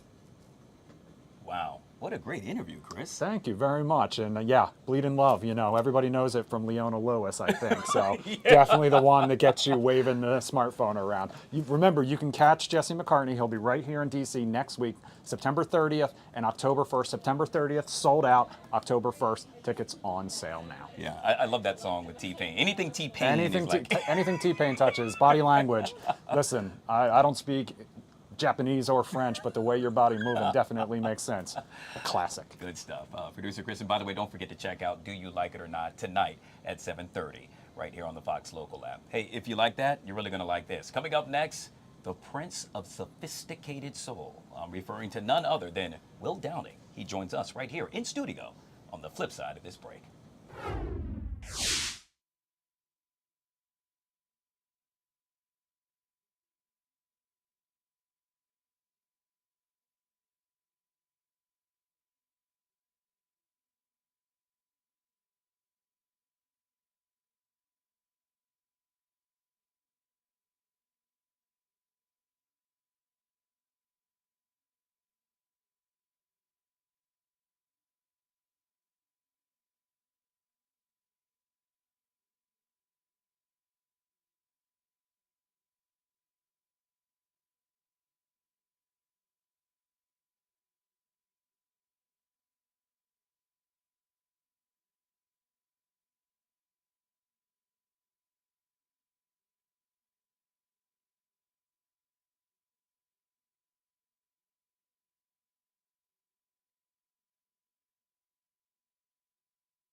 thus giving hope to our people. Many South Sudanese have returned from the neighboring countries and the diaspora and are rebuilding their lives and contributing to national development. Work is ongoing, including preparations for general elections in December 2026. Until recently, the permanent cessation of hostilities was observed and relative peace attained throughout the country. Climate change and environmental sustainability. South Sudan is one of the countries adversely affected by the impact of climate change, despite contributing minimally to global emissions. For the last 5 years, our country has suffered recurrent floods on the one hand and prolonged droughts on the other, thus contributing to crop failures, biodiversity loss, and mass displacement. These challenges intensify food insecurity, undermine livelihood support, and threaten social stability. All right, yet again, we'll continue to follow all things with regard to what's taking place during the UN General Assembly in New York City. Folks, welcome back to the Fox 5 Live Zone. We are now 15 minutes away from the top of the hour. Oh my gosh, look who's sitting right next to me. How'd that happen? First of all, I need to stop talking because, well, the Prince of Sophisticated Soul has arrived in the building. Yes, he needs no introduction. He is truly a star unlike any other. This is, ladies and gentlemen, Mr. Will Downey. Man, you got to come introduce me on stage like that. You make me feel like I'm somebody, brother. Good to see you, sir. You just well, as always. Man, I am just so thrilled that you are here today. Not only that, but when you look up longevity and let's say perfection, if you will, in the dictionary, you're going to see this guy. You have been around for years, and I don't mean that to spite you in any way, form, or fashion, but in this business, that's hard to do, my friend. Very, very, very hard to do. Yes, this is my 35th, 36th year of recording, so yeah, I'm grateful. I've seen many people start the race, and I've seen many of them drop out, and I'm still here. I'm still running. I'm the turtle in the race. You said 38 years, and oh, by the way, 28 albums? Yeah, 28 albums, yeah. Wow. And I bring that up because I'm sure every album, I would, and correct me if I'm wrong, happens to be your baby of some sort. Of course, of course. And with the creativity aspect, at what point do you continue to say, you know what, there's just something new. I don't know how I could do something like that. Well, you can always say the same thing better. That's, I heard that from a pimp one time. So you gotta say the same thing, just find a different spin on it. So, yeah. Well, you're doing just that. The new EP, Luscious, if you will, and you're going to be performing at the Bethesda Theater right down the street, right up the street, from where we're at. With regard to the new EP, what exactly are you trying to get across? What was the vision, if you will? Well, it started out as a tribute to baritone vocalists, which you don't hear anymore. Yeah. For those who don't know what a baritone vocalist is, it's someone with a slightly lower voice, but not as low as a bass. We ain't Barry White, but we ain't Eddie Kendricks either. So we're in the middle there. So yeah, it started out that way, and then I started writing some songs that were original pieces, and they seemed to fit as well. So it just turned into like something beautiful, which we call luscious. Wow. It's just a lush music. Yeah. Can you talk about that process? Because yet again, someone that has your tenure, if you will, to do that. I mean, for example, do you sit down? Do you have a pen and pad right in front of you? How does it all work for Will Downey? Listen, if someone told me to write a song right now and they'd give me $1 million, I probably wouldn't make the million. It's just one of those things where you live, you experience things, and you write about it. And then sometimes I have droughts where nothing comes to mind. Really? And then there's other times where I could be walking down the street and I get a nice melody, and then I just start forming it from there. There's no rhyme or reason to any writing process. Yeah.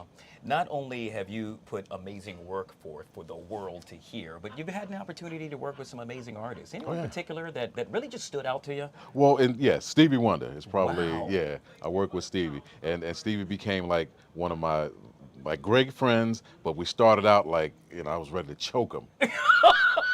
I'll tell it to you quickly. I'll make it real quick. I hired Stevie to come play on my album. This is the first time I'm meeting him. Stevie was supposed to be there at 6 o'clock in the evening. Stevie didn't show up until 2 a.m. What? And I was paying $150 an hour at the studio where we were working. And of course I agreed to his hefty fee. And now here, that's when I didn't like him.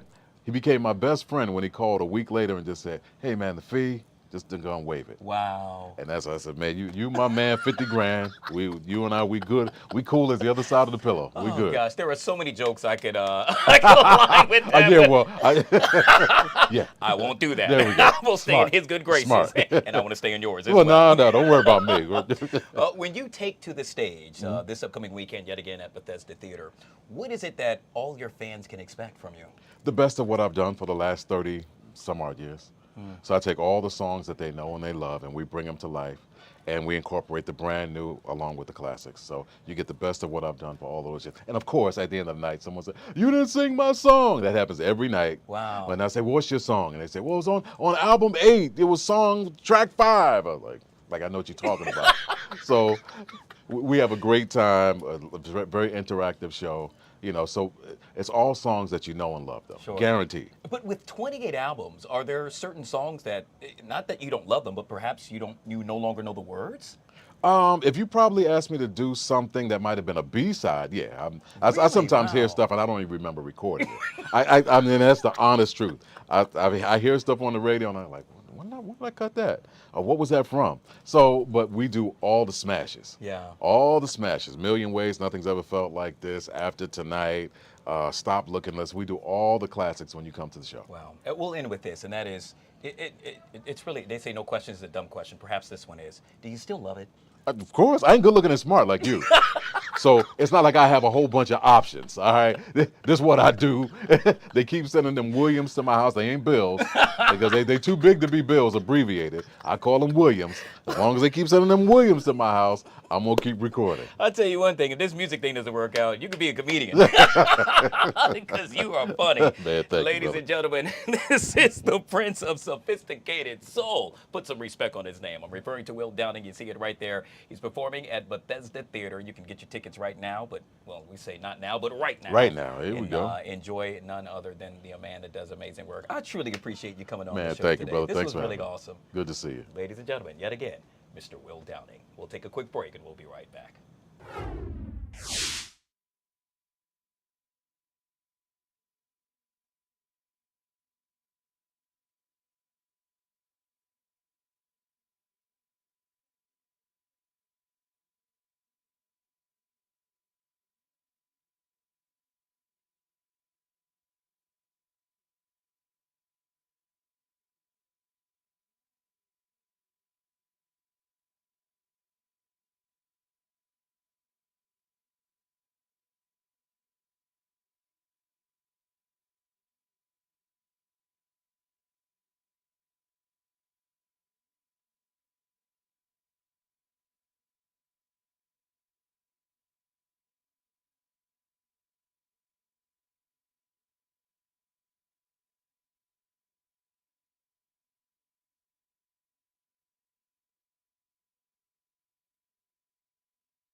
right, guys, just a couple of minutes left right here on the Fox 5 Live Zone. So nice. We had to do it not only twice, but 3 times. Brought you back again. Saida Boss joining us as we get ready to close out the show. You having fun so far? I am. Third time's a charm, right? Yeah, I tell you, you get a chance to meet all the folks here at Fox 5. Everybody seems to be so kind, correct? Yeah, everybody's really cool here, especially Guy. You're so nice. Well, thank you. You wouldn't say otherwise. I wouldn't.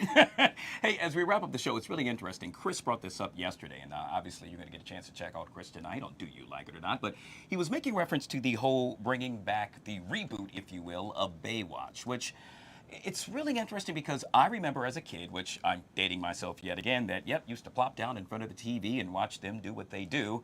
Well, apparently us old fogies now are yet again willing to watch it. The question is, Aida, will the young folks watch it as well? What do you think? I think they would. I know it was before my time. I didn't really watch Baywatch. It was basically something that I remember Pamela Anderson associated with, and everybody just like running around in slow motion, looking amazing. So I think, you know, if they jazz it up a little bit, I think Gen Z could get into it. Yeah, I'm really interested to see who they will cast. I think that's the key. I mean, anybody could do a reboot, but it's all about who they bring on, right? Sydney Sweeney. Oh, wow. That's a good one. I think that's a good one. She's everywhere right now, and a lot of people resonate with her. Just, you know, she does everything right now with Gen Z, so I think she would be a really good choice. All right, let me see. I would pick probably, I'm going to have to think about it. You know what? I think I'd like a cameo. I just got to do like, I don't know, 800 push-ups, but I think you could do it. You think so? Yeah. All right, I'll be the guy with the shirt on. How about that? Baywatch the reboot coming soon to a TV screen near you. We're always on your TV screen. If you haven't already done so, make sure you download the Fox Local app. You see it right there, the QR code. Click on it and you'll get a chance to watch us any and everywhere you go. Don't forget YouTube as well. You see it, youtube.com/@fox5dc.com.